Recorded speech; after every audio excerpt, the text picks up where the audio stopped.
que o Flamengo está construindo uma armadilha para a SAFs e para os outros clubes, como uma armadilha para quando o fair play financeiro for implementado. O torcedor do Palmeiras que está esperando vários reforços para esse ano está muito enganado e vai se decepcionar. Não ganhou nada, fiasco, foi um fracasso absurdo, manda todo mundo embora. O mercado da bola lentinho, né? Seria assim mesmo, só você que acredita nessas histórias aí de Gerson.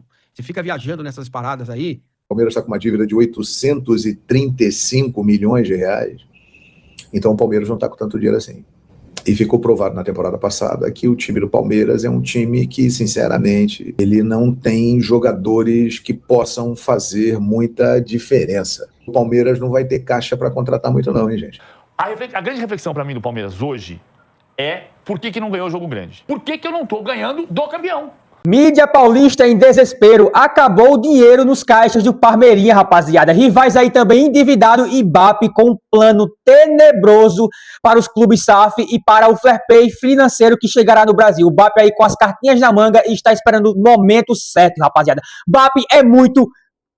Rapaziada, BAP é muito foda e planeja algo aí que, meu Deus do céu, né? Vamos reagir aqui sobre a mídia paulista falando e preocupados com o Palmeiras de 2026, que o mercado tá fraquinho, baixinho, enquanto o Flamengo vai voar aí e vai trazer grandes contratações. Deixa o like nesse vídeo, se inscreve no canal Flow Fire e ativa os sinos para não perder nenhum vídeo, rapaziada. E hypa com força esse vídeo para ajudar o canal. Bora reagir sobre isso aqui porque os Palmeirinha e os Cruzeirenses querem bater de frente com o Flamengo, né? Então, enfim, vamos reagir porque tá muito bom. A gente está observando hoje o torcedor do Flamengo, por exemplo, quando olha para o Flamengo disputando o Caio Jorge por 30 milhões, ele acha que o Flamengo simplesmente está inflacionando o mercado, está mostrando seu poder.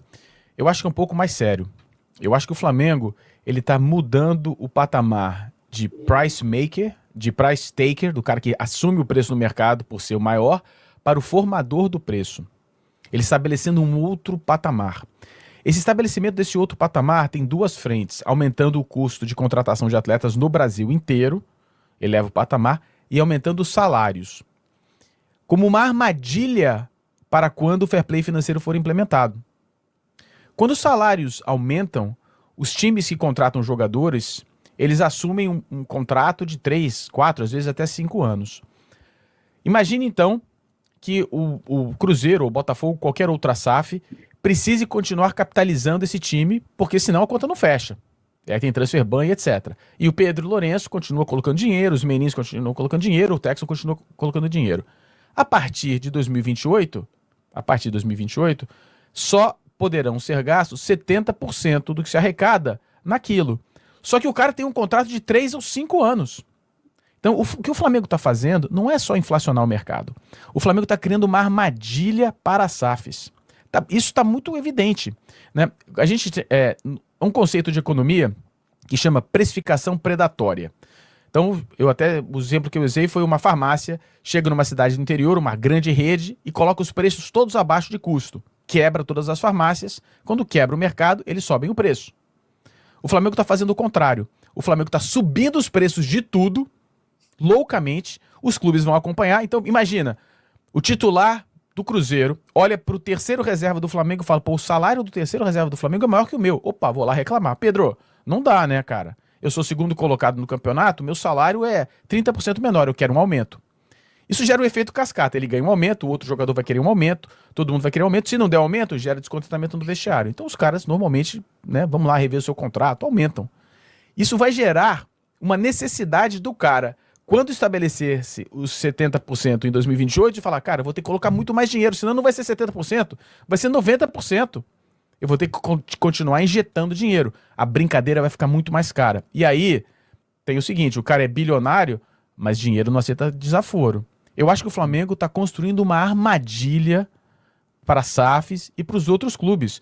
Não é uma coisa, jogando 30 milhões aí, porque é louco. Não. Então vamos precificar isso aqui mais alto?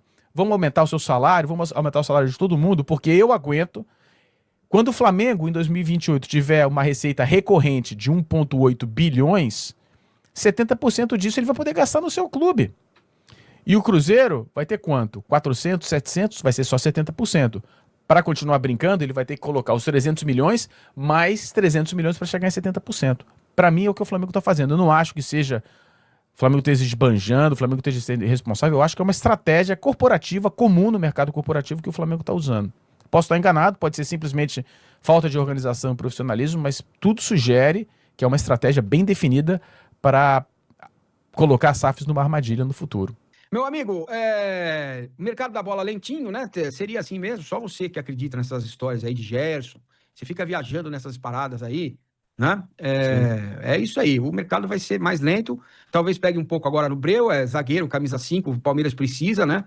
Para começar a temporada. E esse ano não dá para esperar até a janela do meio do ano. Não dá. Porque, cara, vai começar o brasileiro daqui 20 dias, o Diego. É absurdo, 23 né, cara? dias não dá, cara. Não deu nem pra respirar direito, né, cara? Não deu nem pra respirar direito. Mas, enfim, a gente que trabalha com futebol, com cobertura, é ótimo, né, que volte o campeonato, porque a gente consegue trabalhar melhor também. Esse mês de dezembro foi... Até porque o mercado foi lento, né? Foi bem difícil a gente trabalhar, encontrar assunto relevante pra discutir todo dia com a galera, porque, de fato, tá mercado devagar, e o Palmeiras tá devagar, assim, isso não muda nada. O brasileiro vai começar, e vai começar. E a gente sabe que toda rodada vale o mesmo tanto no final. Né? No fim, existe o aspecto moral dos jogos contra o G6, pipi, papapá, mas na soma, os 3 pontos que faltam contra o Juventude são os mesmos 3 pontos que faltam contra o Flamengo. Não interessa. Precisa de peça, né, cara? Precisa de jogador. E não estão chegando. Você vê perspectiva de melhora? Porque o torcedor fala assim, se tem um monte de jogador ruim, o problema é o técnico. Cara, mas será que o problema é o técnico? É sorte? O português, o Abel Ferreira, ele ganhou tudo que ganhou por sorte. Eu não acredito nisso, evidentemente, claro que não. Mas tem muita gente que fala isso, cara. Tem muita gente que fala, não serve pra nada, é um treinador ruim e tal. Mas, cara, quando você junta um monte de jogador que tem alguma qualidade, eles não são jogadores bagres, né? São jogadores com boa qualidade. Veiga, Felipe Anderson, Maurício. Cara, ninguém resolve, ninguém joga. O torcedor do Palmeiras que tá esperando vários reforços para esse ano tá muito enganado e vai se decepcionar. Nova enquete qual vai ser o maior adversário do Flamengo em 2026? Flamengo foi o bambambam do futebol brasileiro 25. Quem vai ser o maior adversário? O Palmeiras, o Cruzeiro, o Corinthians ou outro time? O Fluminense está muito ativo aí no mercado. O que vocês acham? Esse time que vocês da imprensa adoram criticar foi vice-campeão brasileiro e vice-campeão da Libertadores. Então o Palmeiras não quer que isso, que minimizem esse fato. Chegar à final da Libertadores e ser o vice-campeão brasileiro disputando o título até o fim, para o Palmeiras é uma amostra de que esse elenco que foi construído ano passado tem condições de ser campeão esse ano. O que ocorre é que sim, as pessoas não percebem. O caso do Cruzeiro, por exemplo, eu sempre tenho dito isso. Na minha visão, o futebol do Cruzeiro hoje, ele é um hobby de um milionário. Uhum. Porque o clube, o futebol do Cruzeiro, ele não gera receita para cobrir os investimentos no futebol. Como, por exemplo, a proposta que está sendo feita agora pelo Gerson, ou a recusa dessa proposta maluca que o Flamengo fez pelo Caio Jorge, que eu acho um exagero.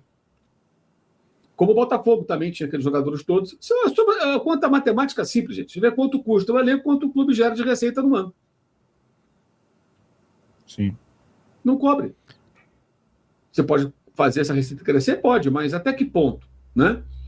Mas o dono do clube, eu estava falando antes aqui, Fabrício, o seguinte, ele é o dono do futebol do Cruzeiro. Ele é dono de uma rede de supermercados. Digamos que ao invés de comprar o futebol do Cruzeiro, ele tivesse comprado uma rede de cinemas. Ele poderia investir na rede de cinemas.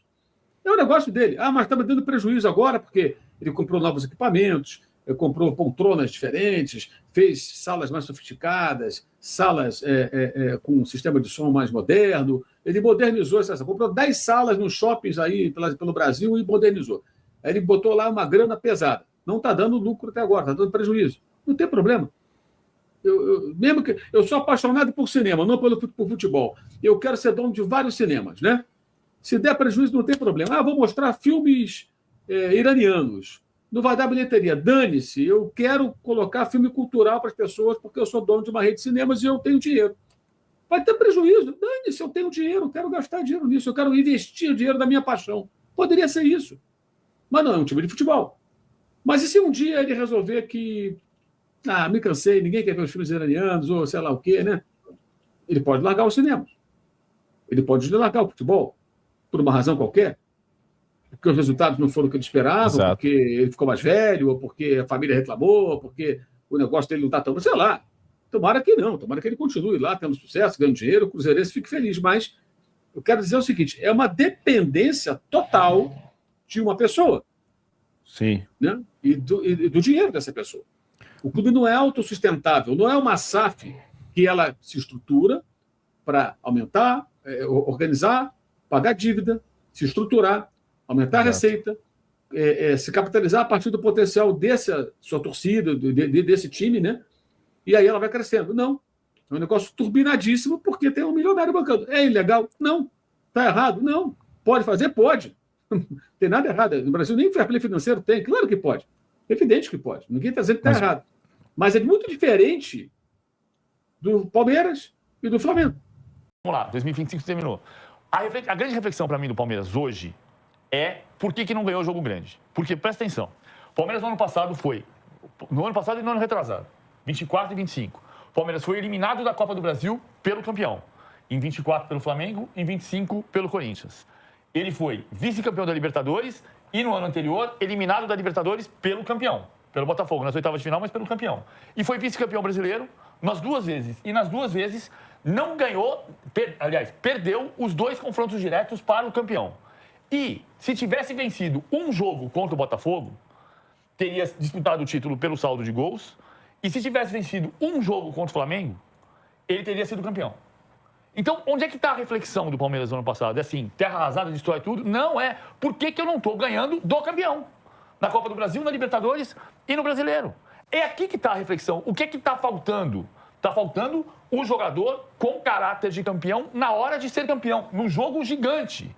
Não é você dizer assim, não ganhou nada, fiasco, fracasso, absurdo, manda todo mundo embora. Não se trata disso.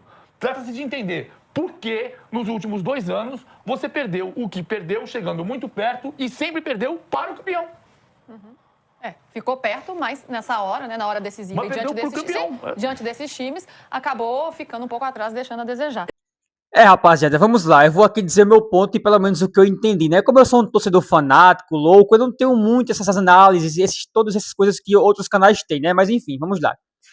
Eu tô muito ansioso para que chegue 2028, 2029, que onde provavelmente Mbappé declarou em live, né, que a maioria ou quase todos os times, exceto o Flamengo, no Brasil se tornariam SAFs, né? E tem alguns analistas aí que tá prevendo que Mbappé tá planejando isso, tá planejando subir o patamar financeiro do mercado para golpear estrategicamente os adversários que virarão SAF e quando também vir um fair play financeiro. Beleza, ok.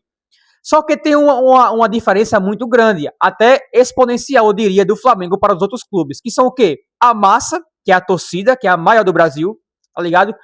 Direitos de imagem que o Flamengo tem, entre outras coisas, rapaziada. Assim, o Flamengo tem muitas opções de dinheiro que chega até o time, né? Até de transferências na Europa hoje que ainda rende dinheiro pro Flamengo, tá ligado? Então, tipo, tem muitas coisas. Do Arrascaeta aí, que falamos um dia desse, da camisa dele, de que foi uma das mais vendidas, do top 10, ele ficou top 6 em frente de Cristiano Ronaldo. A camisa dele vendeu mais de 370 milhões de reais e boa parte desse dinheiro vai pro clube, né? Então tem muitas outras opções. O Flamengo, o direito de imagens de televisão, antes que era segundo, primeiro no patamar financeiro do Flamengo, hoje está em quarto. Então quer dizer que tem muitas outras coisas que dão mais dinheiro pro Flamengo. E o Flamengo tem muitas mais opções, entende? E o que diferencia disso dos outros clubes é o quê? É a visibilidade, é a massa, é a popularidade nacional e internacional desse clube. Que no caso é a vida útil desse clube, né? No caso, o financeiro do Flamengo, ele é autossustentável. Já dos outros clubes, não é.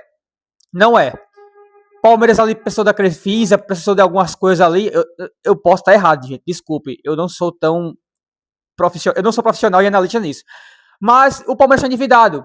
O Botafogo também, que virou SAF, teve um ano bacana, teve um ano massa, campeão, multicampeão, beleza, mas esse ano acabou-se. Virou SAF, né? Como tinha virado SAF, agora está endividado, transfer ban de três janelas de contratação. Então, tipo assim, né? O Palmeiras também está endividado agora com quase 1 bi, né? Tá aí 830, 850 milhões. O Cruzeiro, que está endividado aí com 1,9 bilhões também, né? Depende do Pedrinho, tá ligado? Depende de um bilionário. Não é que nem o Flamengo que é autossustentável. Porque se Mbappé sair hoje, rapaziada, virá outro melhor e vai fazer a mesma coisa, ou ainda melhor. Entende? Porque o Flamengo tem cláusula, o Flamengo tem responsabilidade. Aquele que comanda o Flamengo, o presidente ou a diretoria no geral que endividar o clube do Flamengo, vai ter que pagar com seus próprios bens. Compreende? E o Flamengo é autossustentável. O Flamengo não é dependente de um bilionário, de um investidor. O Flamengo ele é autossustentável. O Flamengo não se ajoelha mais para a Globo. É a Globo que se ajoelha para o Flamengo. Compreende a diferença? Compreende a diferença? Então o Flamengo, ele se autossustenta, ele não depende de ninguém. Enquanto outros clubes, ou até a maioria, em 2028 a 2029, como falou o BAP, vai depender de alguém, de uma entidade pessoal, bilionária, entende? Então o Flamengo, ele tá muitos anos luz à frente e vão tentar competir. E tá certo, tá certo. Se eu fosse rival do Flamengo, tem que tentar competir. Tem que tentar. Se eu fosse Pedrinho e fosse bilionário, eu também ajudaria meu time se estivesse numa má fase, numa crise. Mas qual é o problema? Bilionários, eles pensam em lucro, tá ligado? E Pedrinho não é um louco. Quando o Pedrinho acordar, claro que ele vai tentar, eu também tentaria, e quando acordar e ver que no primeiro ano, no segundo, no terceiro ano, tudo que ele tentou fazer, as investidas que ele colocou na mesa não vai gerar retorno, ele vai entender que aquilo ali não é para ele mais. Porque bilionário, ele quer lucro. E quando ele não vê lucro, rapaziada, independente do amor, sabe o que ele faz? Ó, ele dá as costas e ó, vai embora. E é isso que vai acontecer. E não tem como você brigar com um time que é autossustentável. Não tem como, rapaziada. Não tem como. Esquece. Minha opinião é essa. Deixa aí sua opinião nos comentários. Flamengo esse ano tem rival. Para vocês, quem é? Fluminense, que tá aí, vindo aí no mercado bom. Cruzeiro. O próprio Palmeiras, como é que vocês acham que vai ser isso aí? Será que o Flamengo vai ganhar tudo de novo? Como é que o Flamengo vem? Deixa a tua opinião nos comentários. Será que em 2028, 2029 o Flamengo aí vai ter uma hegemonia ainda mais poderosa? E será que essa armadilha de BAP aí vai ser eficaz? Será que realmente isso é verdade? Porque eu acho que é, rapaziada. Porque o patamar financeiro do futebol brasileiro no geral está sendo elevado em conta do Flamengo, que está aí, né, com muito dinheiro. E pelas contratações, você vê, né? Cada especulação, jogador que vale 10 milhões de euros, 8 milhões de euros, os outros times estão montando 20 e 25 milhões de euros, porque sabe que o Flamengo está em outro patamar financeiro, nível Europa, né? Deixa o like no canal, no caso, deixa o like no vídeo, se inscreve no canal, ativa os sinos de notificações e hypa com força esse vídeo para acompanhar sempre mais vídeos aqui e cortes do Fla On Fire. Valeu, falou, é nóis!